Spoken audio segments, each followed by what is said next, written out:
Vale, perfecto. Pois imos ir comezando coa presentación de Maldito, escrito por Amauta Castro e ilustrado por Elena Quintela, que están aquí hoxe con nós. Imos lá. Vale, somos Malafera, eu son Alfredo Vázquez e Branca Trigo. Quedeime en branca. Que tal? Vale, Calquera pois diría que non ensaiamos, pero se ensaiamos varias. Meu pobre.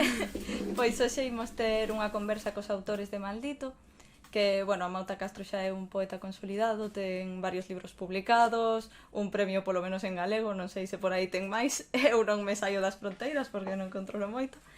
Elena Quintela fixo Belas Artes, está agora facendo o mestrado, bueno, acaba de facer. Bueno, ten un estilo super personal. Nada, imos falar un pouco de como foi o proceso de edición, pero sobre todo de creación. Antes que nada, quería ler un textiño sobre o libro que escribín. Vou ler no móvil porque estamos aforrando papel, xa que somos unha editorial. Que baixachas a voceciña e tal. Eu vai como truxo.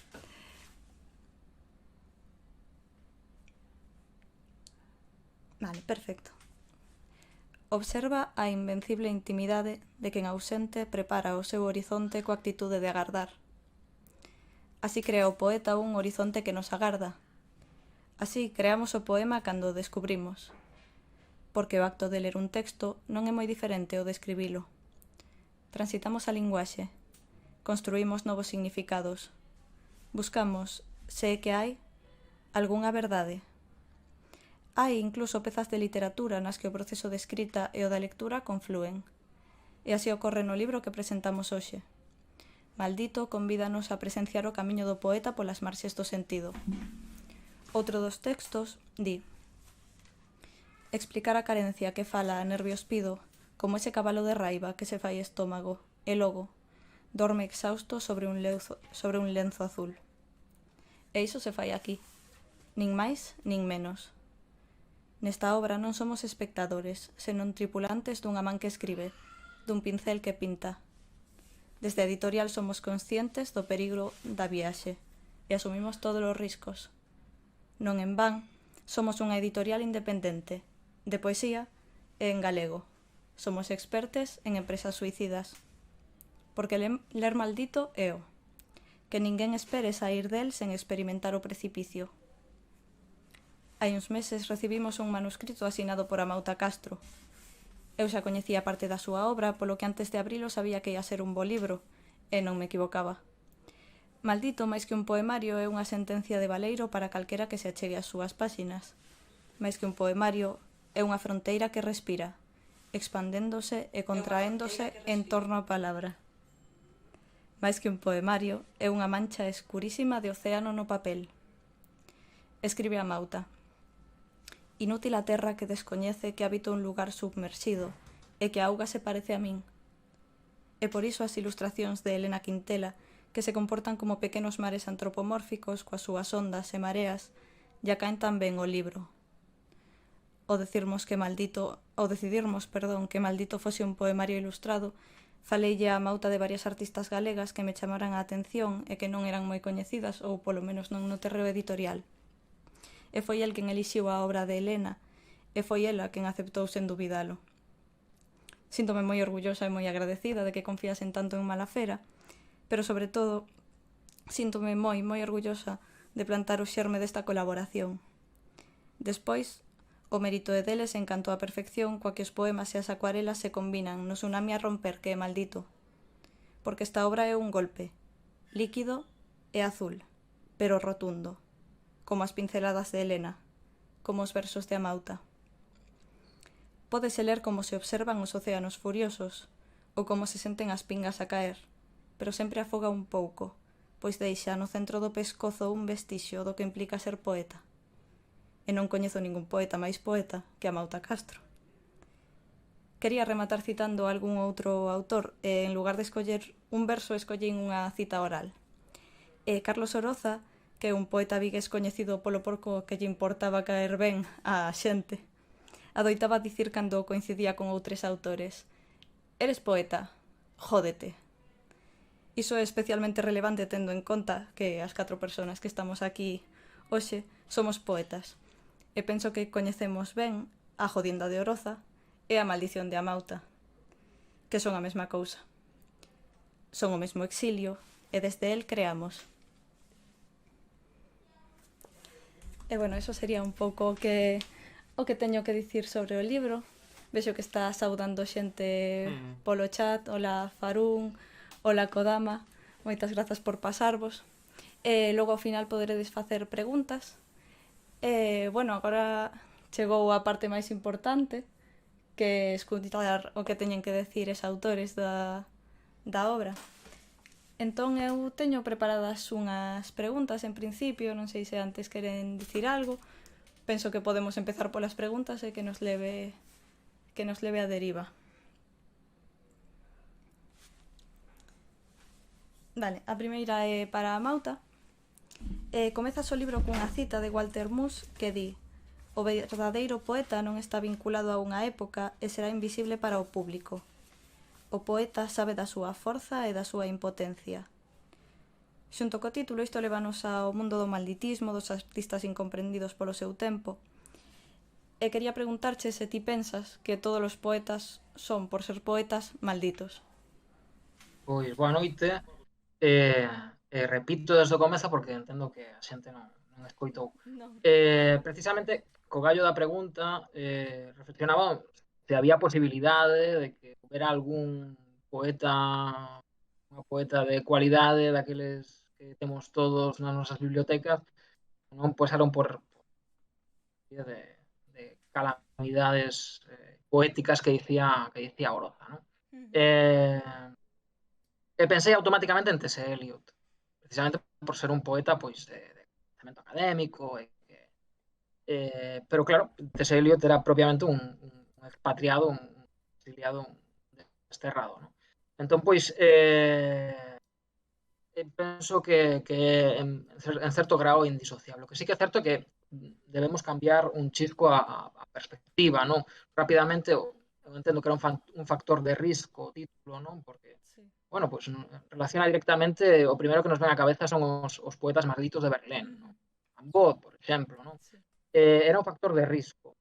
Pero sí que é certo que quizás hai que desterrar un pouco a idea, pois, non sei, do tuberculoso, do morfinómano, da cabeza, e pensar no malditismo do século XX, do século XXI xa, perdón, que probablemente ten uns elementos semellantes en certo grau a iso, pero que teñen que ver pois coa precariedade, teñen que ver co de xénero, teñen que ver co ostracismo aínda, co acceso desde escribimos poesía, como ti ben dixeches, a marxe, non? Do acceso que temos ou non á crítica, aos medios, ao espazo académico, a certos espazos onde temos dificultade de acceso, non? Un pouco tamén a idea pois de que o poeta ou a poeta son antiprofetas, non? Hai un punto aí de renuncia, quizás, non, da vida máis convencional,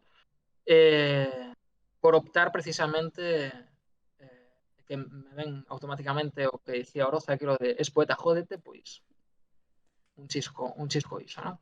Esa opción por obviar o convencional e dar un paso cara a tarefa da linguaxe ou cara a as artes plásticas, no caso de Helena, ou música, ou hai unha loita aí coa linguaxe. Desde logo. Gústame moito esta idea do antiprofeta como un punto que en vez de unir as masas as dispersa a poesía. E non somente, é un pouco, a ver, non, obviamente esta idea está máis que plantexada por Sioran, que era un autor que a mí me parece interesantísimo, obviamente, nada positivo e nada optimista, pero moi interesante, e que de algún xeito pensaba que non non aparecera no que eu escribira. E fui un lector voraz de Sioran. Justo agora apareceu esa idea, non? A idea do antiprofeta con a idea de Sioran. Xusto o título chamoume, unha vez nos mandaches o manuscrito, pensei, de verdade nos chamamos mal a fera e imos publicar maldito, demasiado mal por aquí e tal, pero unha vez lín o libro dixen, igual ten un sentido que as dúas cousas compartan lexema ata certo punto. Eu penso que nesa época eu falaba bastante con Fredo. Eu creo que era para vos. Era para vos. Eu, cando tiven xa acabado, que era un poemario curto, porque a miña voz é así, é un disco especial nese aspecto, pero cando tiña xa redondo e rematado nas mans, sí, automáticamente era para máis. E sen eu coñecervos en profundidade, xa digo, sí que falaba con Alfredo, sei que apareceran varios fanzines vosos, e me chegaran pois as convocatorias e tal, pero, ostras, non acababa eu de atopar o tema, e de dar o paso a aparecer nos fanzines. E cando tiven isto rematado, dixen, ostras, o mínimo penso que plantexarllo a eles, e a ver como responden, se sinten, bueno, identificados con isto, ¿no? Sí, pois Con penso esta que proposta. realmente encaixou como feito para nos, tal cal. E agora a seguinte pregunta era para Elena, que vai un pouco pois na mesma liña, que desde o punto de vista dun artista plástica como vestí esta invisibilidade, esta incomprensión ou este malditismo do século XXI que sofremos as creadoras? Pois, non sei, un pouco desde a miña humilde e subxectiva opinión sí que estou de acordo co que di a Mauta, co símil coas artes plásticas, e sí que penso que se busca, en xeral as masas buscan unha autenticidade, buscan que se transmita algo máis alá da beleza, pero ao mesmo tempo cando iso existe sí que sinto que se rexeita. É como falsamente aceptado se non está encaixado dentro do marxe. E eu penso que eso ten que pouco a pouco irse rompendo porque se perden un montón de matices. O sea, é algo que creo que pode nutrir en moitísimos campos se non se permite. Entón sí que creo que esa incomprensión existe e máis, por exemplo, desde a miña posición que non sou unha artista coñecida. Eu creo, desde logo chamoume moito a atención o que faz porque vai bastante contracorrente do que fai sobre todo a xente pois da nosa xeración, xente que acaba de sair da carreira que adoita tirar a terreos igual pois máis da beleza, máis decorativos, pode ser. Ti tes algo como moi profundo, non sei como expresalo, pero realmente me sorprendeu. E cando che puxen en contacto con a Mauta, eu pensei que eras unha señora maior. Pensei que eras realmente me encontrei cunha tipa de 20 e pico anos e digo, e por que pinta tan ben esta chica? O sea, Gracias. vale, pois imos seguir coa seguinte pregunta despois de chamarlle señora por el Desta confesión. Correcte Vamos. artística señora. Sí. Como el señorismo. Pero non destas que van a clase de pintura e pintan flores e hórreos.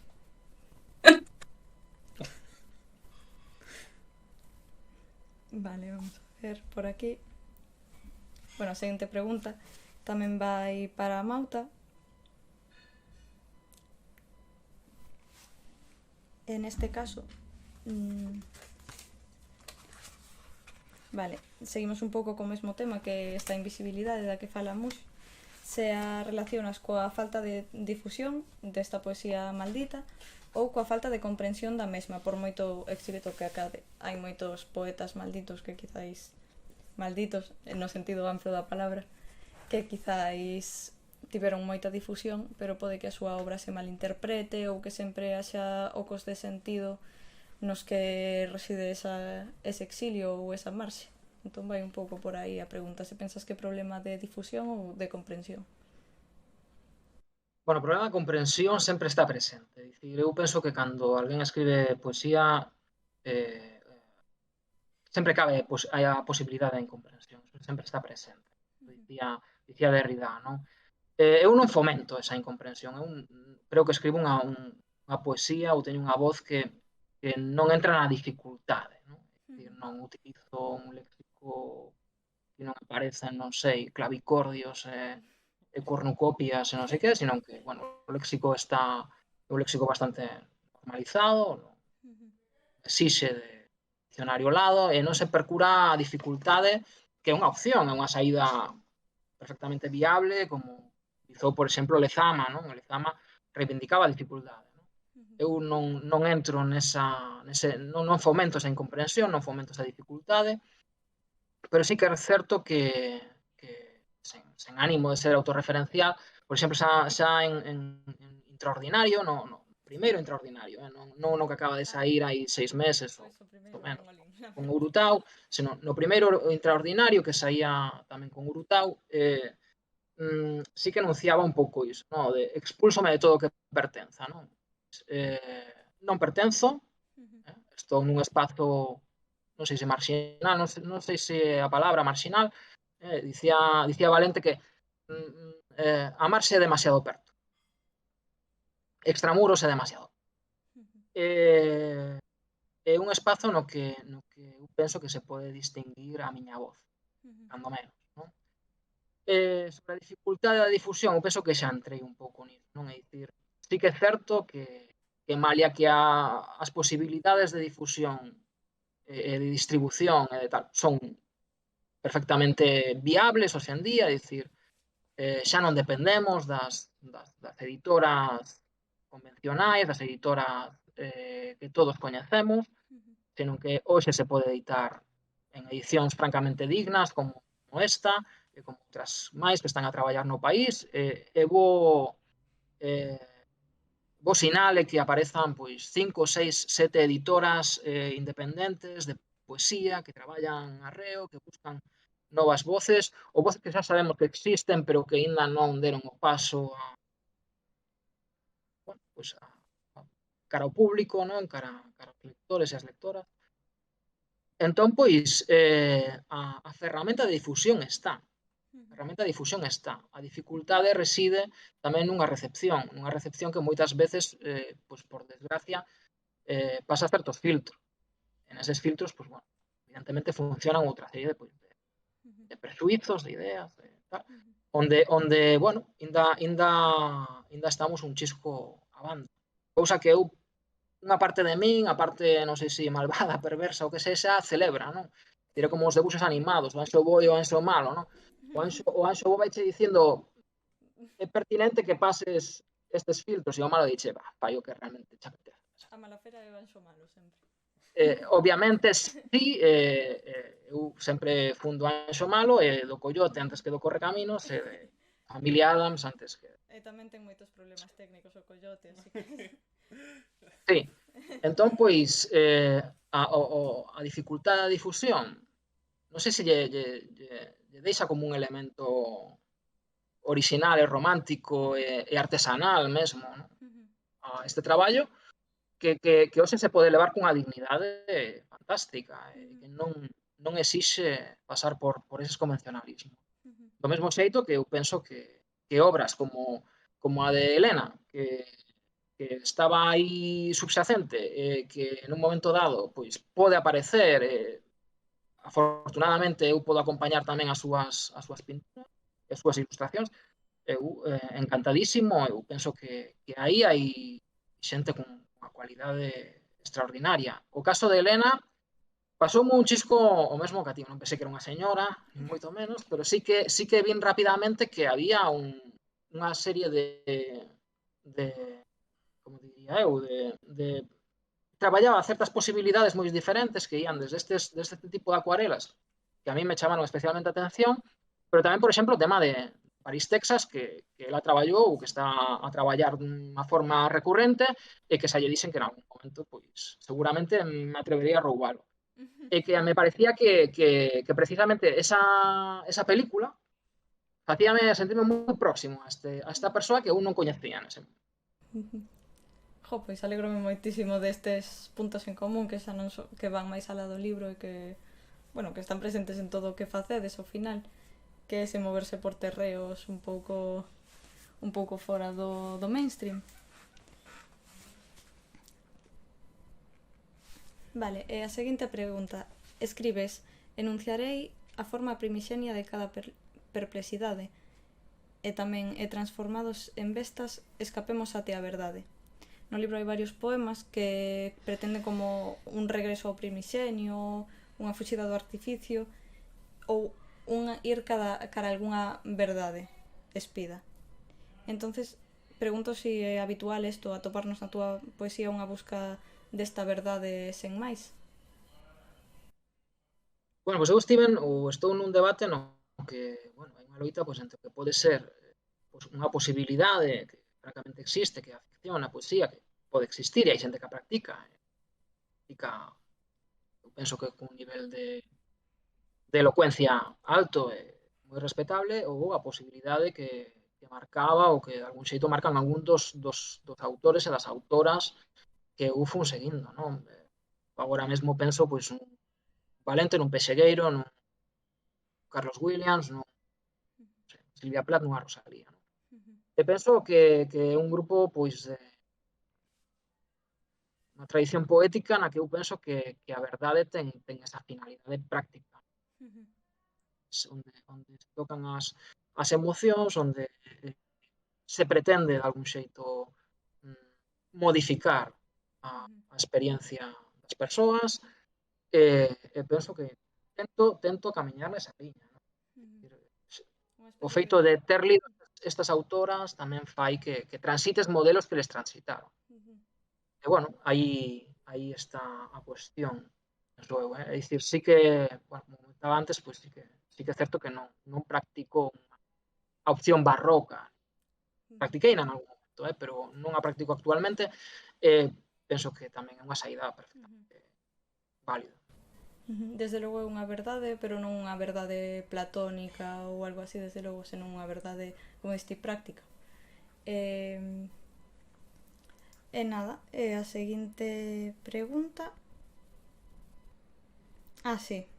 Na primeira versión do libro que nos mandaches, viñan escrito o primeiro verso de cada poema con mayúsculas.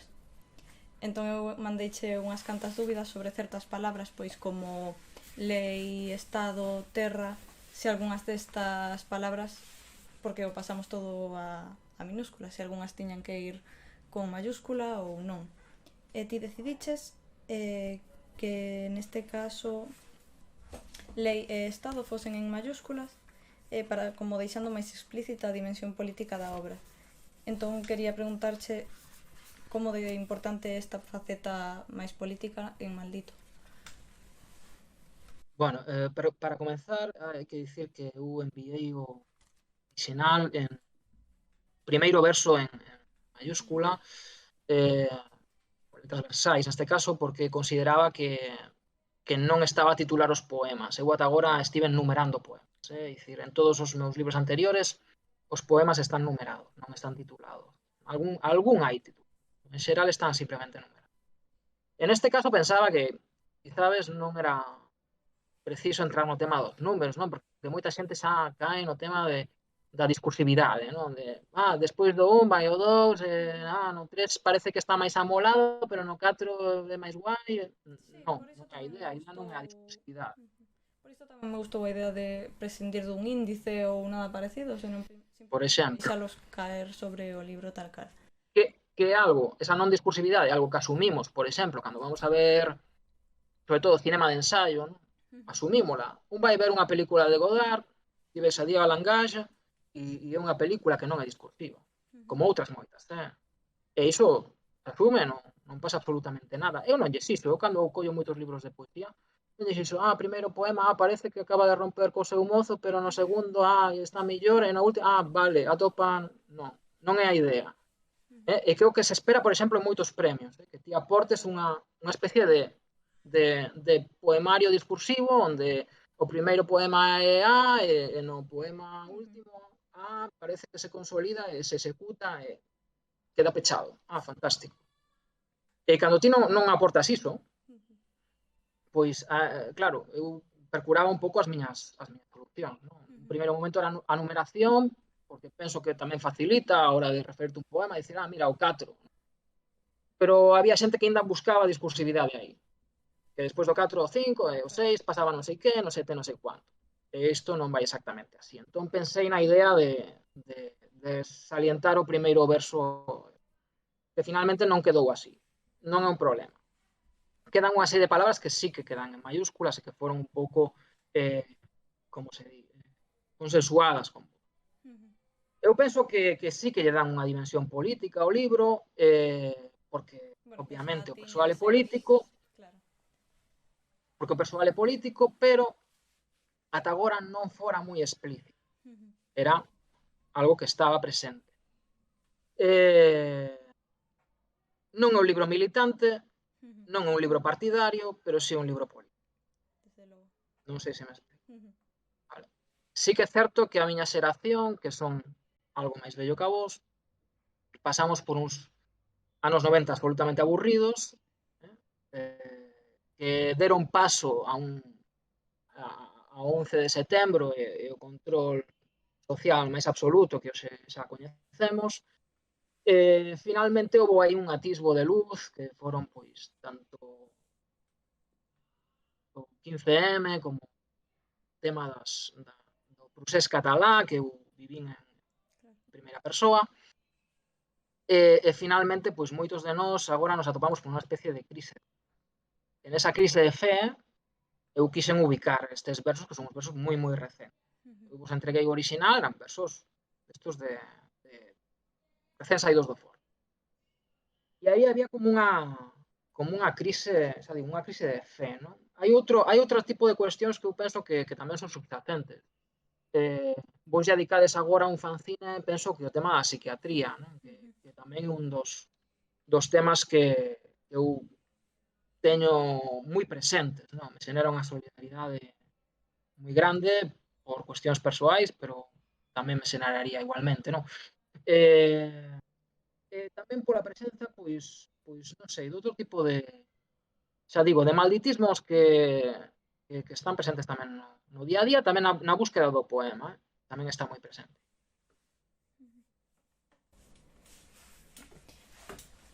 Sí, bueno, non teño nada que engadir, penso, bueno, sobre o que dicías da discursividade, que sí que me gusta moito de Maldito, que non ten unha liña temporal, pero sí ten unha unidade. Son un pouco como distintos fragmentos, ou, bueno, moi similar a este cine que ti mencionabas, que non podes dicir que sexa unha colección de poemas que ti tiñas por aí e que xuntaches sen criterios, senón que realmente neste caso esta crise da que nos estabas falando, que sí que teñen como unha liña común todos, inda que non sexa ordenados. Sí, a liña dun presente terminal, non? De que acabamos de, bueno, non saímos obviamente de todo, pero acabamos de pasar a unha pandemia que está ainda presente, que verá a dicirnos cousas, non? Estamos diante de, bueno, dunha guerra que non se esgota nunca, non? Porque está presente en moitas partes do planeta, non? Nas que ocupan os primeiros titulares da prensa e nas que non ocupan. Hai guerras que non ocupan titulares porque pasan a eses ostracismos, non? Que levan a estar presentes pois, moitísimo tempo, non? Nesa idea, non? É dicir, eu non escribo poemas partindo. Hai xente que escribe hai xente que escribe cun mapa de coordenadas. Vou a escribir isto. E esa xente seguramente se envexo moitísimo. Pero eu escribo con brúxula. Non se me explico. Eu collo a brúxula e pretendo ver cara onde me levo o poema. En este caso era incuestionable que aí había un bloque de poemas moi compacto. E importaba esa resistencia. Que ao final é o único que temos que o que dicía Rilke, non? Resistir é todo. E esta é a resistencia na que eu hoxe estou acollido. Non sei cal será mañá. Sei a que houbo antes. Hoxe esta, xa digo, un presente terminal con unha serie de fenómenos que estiveron a acontecer nos últimos anos e tamén cunha crise de fe, unha crise tamén do mundo occidental que, bueno, cara a un mundo pois máis multipolar, obviamente, pero sí, é unha crise xeralizada que eu penso que dixerín deste xeito. Vale, xa que falaches do proceso creativo, quería preguntarlle tamén a Elena como foi o seu proceso, sobre todo porque ela tamén non é a primeira vez que ilustra un poemario, senón que tamén ilustrou un de la mesma, e quería preguntarlle se foi moi diferente traballar cos textos de outra persoa, como fixo e un pouco como foi todo o proceso de crear as ilustracións de Maldito. Pois sí que foi diferente porque eu, cando traballei no meu poemario, partín dunha voz propia. E iso tamén implica un mundo imaginario e conceptual e visual propio. E cando eu, o sea, a miña voz poética e artística é femenina e Maldito non é femenino. Entón, iso para min tamén presentou unha ruptura porque tuve que salirme da miña zona de confort, xa o que tiña que traballar salía desde moi de dentro de min e eu sí que tendo a ter unha pegada bastante autobiográfica e emocional no que fago. Entón sí que tuve pois, que salir un pouco dos meus propios marxes. Logo que sí que me gustou moito de traballar en Maldito e que sí que notei que había afinidade na temática do libro cando comecei a falar con el, vin que sí que había. Había similitudes e sí que me sentín identificada, entón para mí desa parte foi fácil traballar porque non o sentín moi alleo. O sea, sentín que era un campo no que me podía mover, a pesar de que eu non soupera por onde empezar, sí. E logo o xeito de traballar a abstracción gustoume porque vin que iso é un terreno que podo explorar e eu estou en proceso de atopar o meu estilo porque teño diferentes vertentes, pero vin que aí gústame moverme. Entón, para min, pois, Maldito significou bastante en ese sentido. Vin que podo ser capaz de desarrollar outros terrenos e encontrar a miña voz tamén a través deles, aunque sexa femenina ou non. Sí, desde logo, ainda que en este caso o xénero fose un punto Sí. de distanciamento, tamén os hai de unión, e supoño que houve bastante comunicación no proceso de crear as ilustracións. Non sei se falabades a menudo, se foron as directrices, como fixechedes entre os dous? El planteoume tamén un pouco que máis ou menos quería transmitir e eu sí que me sentín comprendido, ou seja, eu puiden sentir algo a través diso. E logo eu, o sea, pola miña parte, traballei lendo o manuscrito e tratando de ver que significaba para min ou como iso o percibía desde a miña ollada e logo un pouco que me facía sentir. E así foi como traballei. Non sei como o sentiu el en ese aspecto. Bastante liberdade, supoño, entón non... Sí, esa é unha cosa que agradecí moitísimo e sí que me gustaría recalcar porque creo que hai veces que se lle pode dar a voz a alguén creativo, xa non só sexa referente ás artes plásticas, en que interprete algo e creo que é importante que se permita o que el me permitiu a min, que é crear desde a miña mirada e que eu o fixara como eu o sentía, porque así, o sea, creo que é importante recalcalo, porque sí que hai veces que te sinto un limitado, e como mellor o resultado non pode ser o mismo se te limitan e te cortan a túa propia voz no proceso. E é unha cousa que lle agradezco bastante, a verdade. Jo, pois, alegrome moito. Eu, a verdade, cando lín o libro, non sabía exactamente como fixerades, porque realmente funciona moi ben, sabes? É a proba de que moitas veces dar liberdade creativa á persoa que fai a parte plástica funciona. É un pouco a diferenza entre, ao final, facer unha colaboración ou facer unha encomenda. E o resultado notase moitas veces cando hai esa parte creativa. E, bueno, quería acabar con que o epílogo di: eis o retrato da ferida ao pé da voz, a irrespirable memoria disposta como semen sobre a roupa. E para min isto supón como un recordatorio da materialidade da poesía e do seu carácter de vestixio. E quería preguntarvos aos dous, primeiro unha e despois outro, que significa Maldito entre todas as obras escritas ou plásticas que fochedes deixando como pegadas? Que diferenza hai ou como vos sentides en canto a deixar outra obra por aí? Non sei quen quere comezar. Fala, Elena.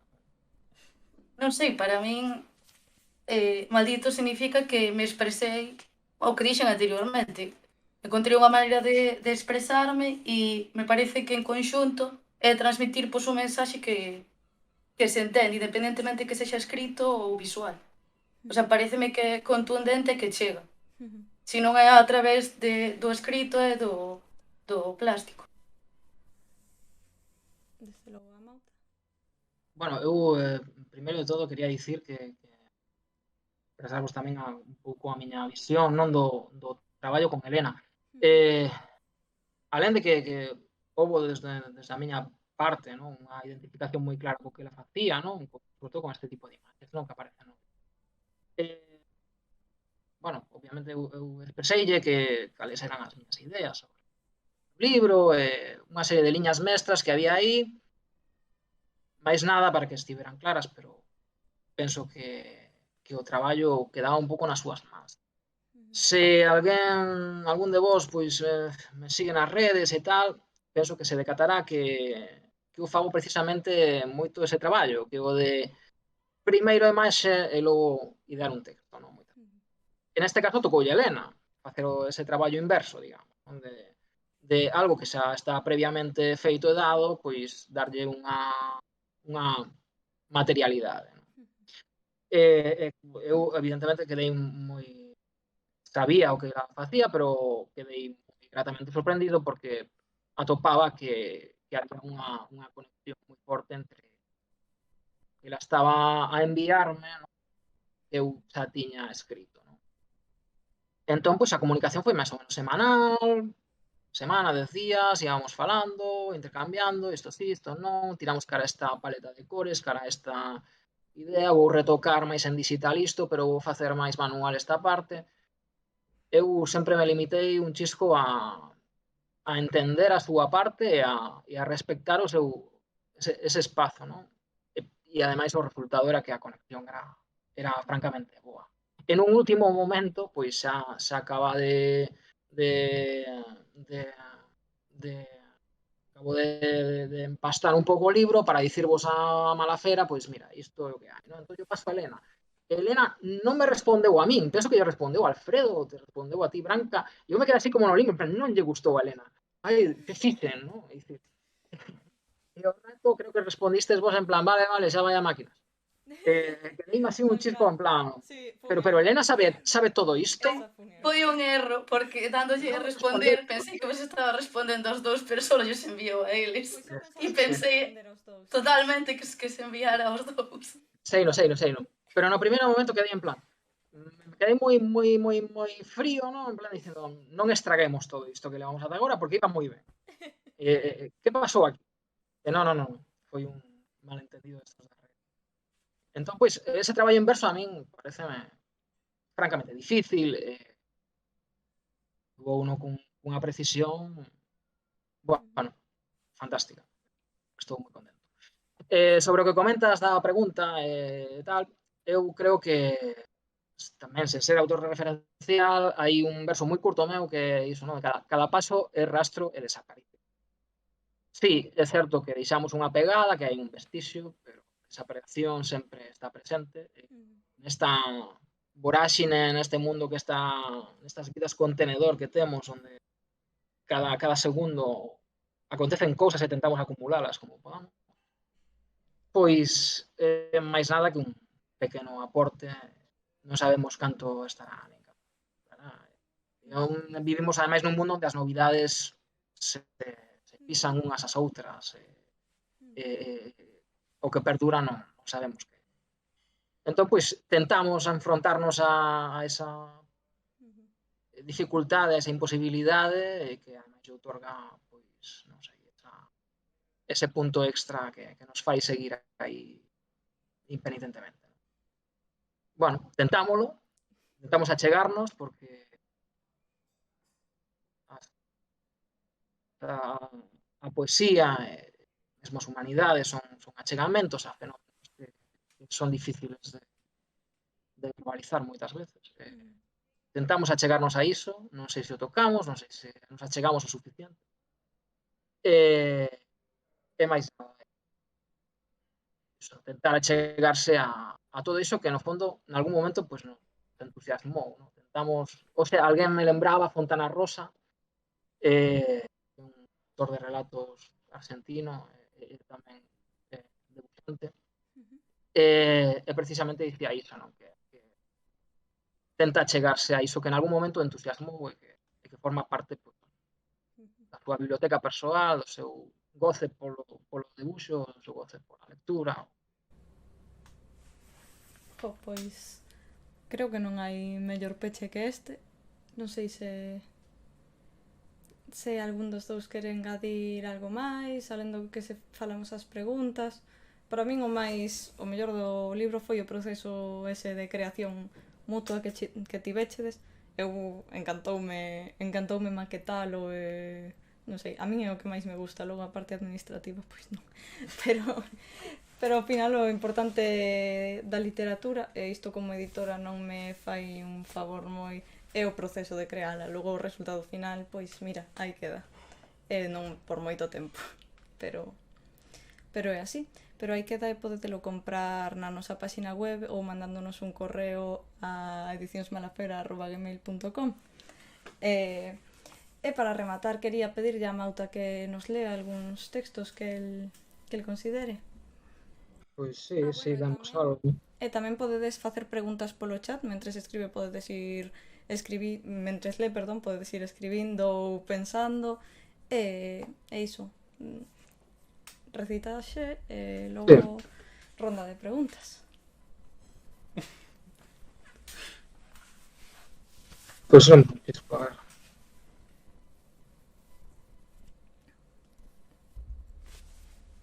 A raíz éme indiferente. O soño non quere ángulo. Esmagaré as flores, e baixo os meus pés agromará unha terrible eira de sacrificios vívidos, innumerables o meu pacto. E todos aqueles apelidos incrustados no verso, asubío de voces que como reinos só desexo ver arder. Dos corazóns atrofiados dos outros denunciaremos a estafa. Non teñades dúbida. Epílogo.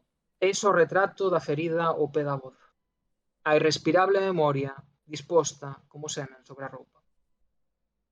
Pois nada, moitas grazas a Elena, a vos e a xente que non sei que está por aí, pero son conscientes se hai algunha persoa. Hai xente. Sí. Bueno, preguntas por agora non hai ningunha. Hai un comentario de Elena, eres unha artista moi buena. Algo fe. Gracias. Non Teño sei. unha pregunta Tes unha pregunta. Para min? Sí. Claro, pode que sexa... Bueno, levamos 2 libros editados, Maldito de Coñecemento do Medo, e ti foches a autora do primeiro. Pero agora, cando fixemos o traballo só de edición, non notas como si... Ia decir como autores impostores ou algo así, pero como si o libro... Non sei, quero decir, non... Pero nos implicamos tan persoalmente co libro que non é simplemente un traballo de edición para publicación ou tal, senón que leva como tamén non unha pegada nosa ao libro como tal, senón que nos levamos como unha pegada do libro bastante importante. Eu síntome un pouco como unha especie de oitavo pasaxeiro do libro, a verdade. Sinto que estou aí, estou destrozando todo, estou facendo cousas que teño que facer, pero que non debería. Estou como sendo un pouco coidadosa cando maqueto un libro e a vez facendo... esbardallando. É o que me dá a sensación. Desde logo deixou unha pegada en nós no libro tamén, porque é inevitable. Pero sí que sento como eso de que teño que estar... Son moito máis coidadosa ou moito máis... Noutro caso, pois estaba maquetando o libro e lía un verso e decía vouno quitar, ou vouno cambiar, ou vouno tal. Neste caso é como cando alguén che deixa unha posesión súa que é moi delicada e tes moito medo de rompela ou algo así, pois tiña un pouco esa sensación de vou intentar facer isto deixando unha boa pegada pero que non se note moito. Realmente foi un proceso moi diferente que traballando con algo meu. Aparte, naquel caso, as ilustracións eran de meu pai, que máis fixo o medio de regalo, entón, pois, era en plan de recórtale aquí e tal. E eu, ok. pero neste caso o mesmo coas ilustracións, en plan que quede centrada, que non desapareza nada polas marxes do papel, tal. Sí, é moi diferente. Bueno, xa temos Sí. unhas cantas preguntas. Pregúntanos J. Sí. Cando nasceu a editorial? A comezos do 2021. Do 2000... Sí. Xa me estaba. Dico Dama, que é un bo amigo noso. Eu tiña unha pregunta para Mauta. Cal é o significado que lle dá ao ninguén? Que está en varios poemas, que me pareceu interesante. Como todo poemario, as ilustracións. Moitos parabéns. Pois ven nun comezo de Emily Dickinson. Tamén poñer aí un que, son claro. Do poema I am nobody. Eu son ninguén. Traballei varios poemas nos que principio un pouco con esta idea. Tamén ven da famosa carta de Keats, onde di que o poeta ten que un pouco suprimirse, non, do texto e deixar pasar a linguaxe. Pois, bueno, vou collendo un pouco daqui e de alá, pero a base, este poema de Emily Dickinson, tamén dicía admirado Cortés que non hai que facer nada para ser especial. Non hai que facer nada para ser extraordinario. Absolutamente nada, dicía, máis en Galicia, absolutamente nada. Entón, unha reivindicación diso, non? Desa non presenza da autoría, non? Sino de que non sei se estamos no punto de iso, non? De deixar paso á linguaxe e simplemente, pois, expoñela, non? Entón, aí tamén puntualizaba Emily Dickinson, non? How dreary to be someone, non? Claro. Que pretencioso, non? Que ser alguén. Pois ben diso, básicamente. E funa recollendo e reiterando esta idea. Vale, pregunta tamén Silva da Silva que referencias encontrou a ilustradora para ilustrar Maldito. Se tomaches a obra de algunha outra autora ou... Bastante complexo. A ver, realmente partín do que iba sentindo eu. Pero eu, por exemplo, sí que hai un autor que para min é, bueno, meu artista favorito, que é Francis Bacon. A mí o que me gusta moitísimo... Ai! O que me encanta del é como coas manchas ou co que parecen sugerir os trazos transmite moitísimo. E sí que me inspiro moitísimo en el. Pero non é que o tomase de referencia a hora de crear. Pero sempre está no meu subconsciente ao final. Notase moito, bueno, de feito, xa que a Mauta recitou, vou ensinar algunha das ilustracións, tedes aquí a da portada. A ver se se ve ben.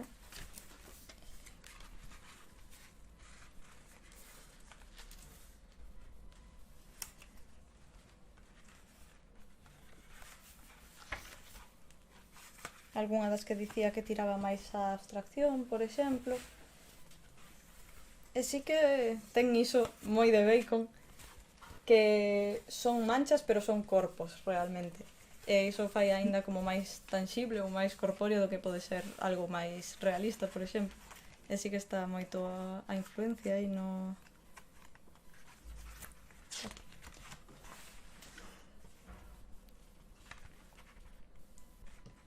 Unha das miñas favoritas.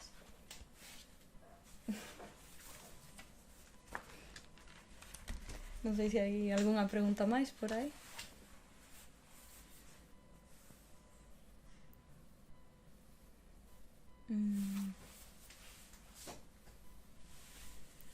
¿Cuál fue el proceso de bocetaje hasta llegar al resultado final?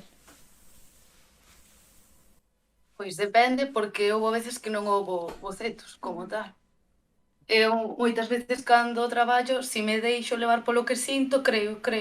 E evidentemente hai moitos descartes, Claro. e hai veces que ilustracións que hai aquí foi como saliron, outras que despois sí que tuvo un proceso de edición, pero cando boceto simplemente me deixo levar e trato de conter un pouco a abstracción, porque sí que as ilustracións que que están en malditos son moi abstratos, o sea, é como que están no límite entre a abstracción e a figuración.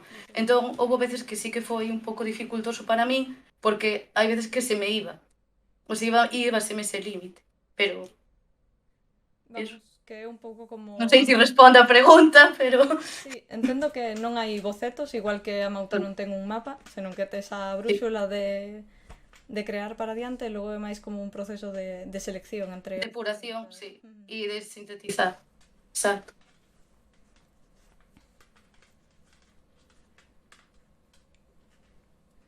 Non sei se hai algunha máis. Sí, por aí. Parece que non. Entón penso que podemos ir pechando por aquí. Nada, pois moitísimas grazas a todos os que nos bichedes, os que preguntáchedes, os que vos interesáchedes e sobre todo a vos los dous por vir. Porque, o proceso creativo dos poemas é moi longo. Mira, relacionado con esta pregunta para Elena. Varía muchísimo. Hai cousas que escribes plenamente consciente de que estás diante do traballo finalizado, cousas que acaban pois cando ti decides abandonar o poema en cuestión. Sí que é certo que logo comeza con un traballo de corrección, que un traballo pues, que pode non ter fin. Ya Borges que publicamos para deixar de corregir. No meu caso é un pouco así. Correxiría eternamente. É máis, agora mesmo correxiría cousa. Pero sí, o traballo varía moitísimo. Non se pode dicir que haxa unha fórmula concreta. Son poemas moi curtos, e é certo que non estamos diante de eses poemarios pois de miles de versos, non? Poemas curtos que permiten un pouco estar nesa especie de polaroid, non?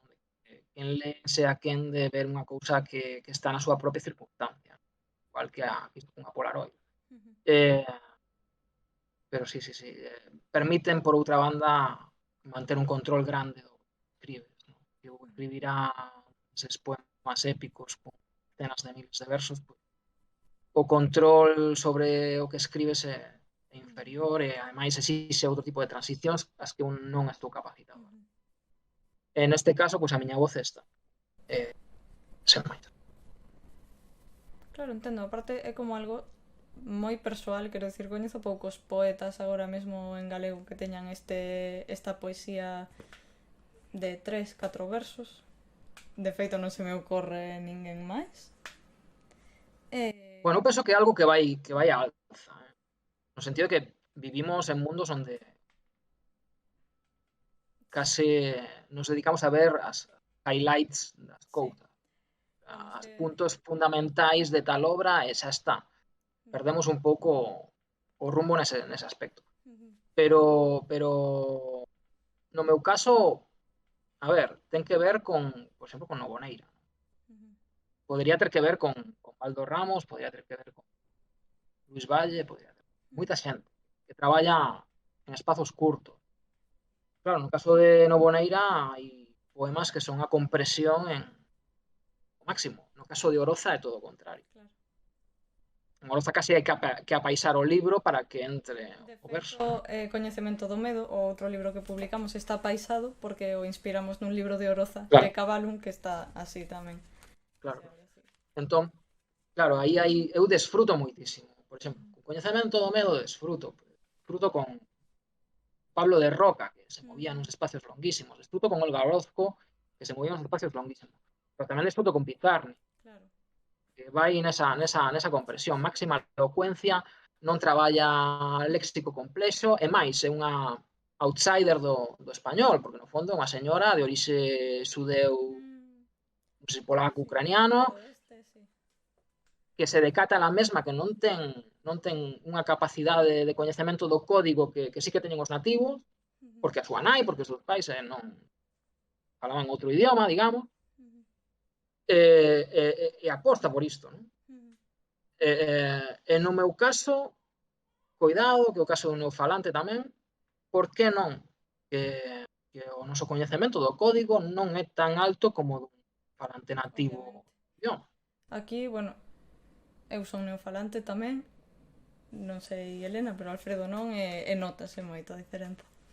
Cando toca, pois, iso, corrixir ou simplemente cando escribimos temos como unhas ferramentas moi diferentes.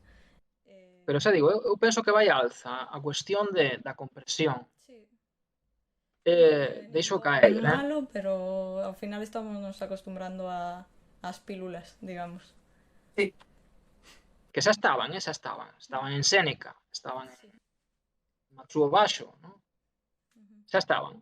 Pero que quizá ves nos tempos nos que nos movemos ata que punto, pois iso, non? Os medios, as redes, etcétera, inciden nesta compresión e eu penso que pode estar vencellado. Sí, penso que sí. Pois...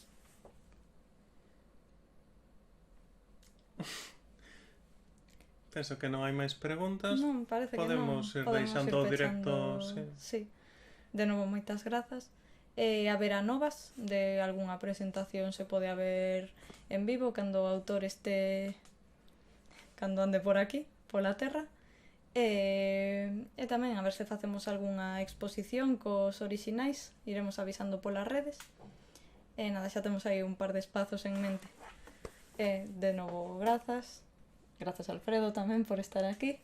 Polo meu traballo. Moitas gracias. Non fixen nada, grazas. E nada, despedímonos do directo. Boa noite a todas. Boa noite a todos. Chao. Moito.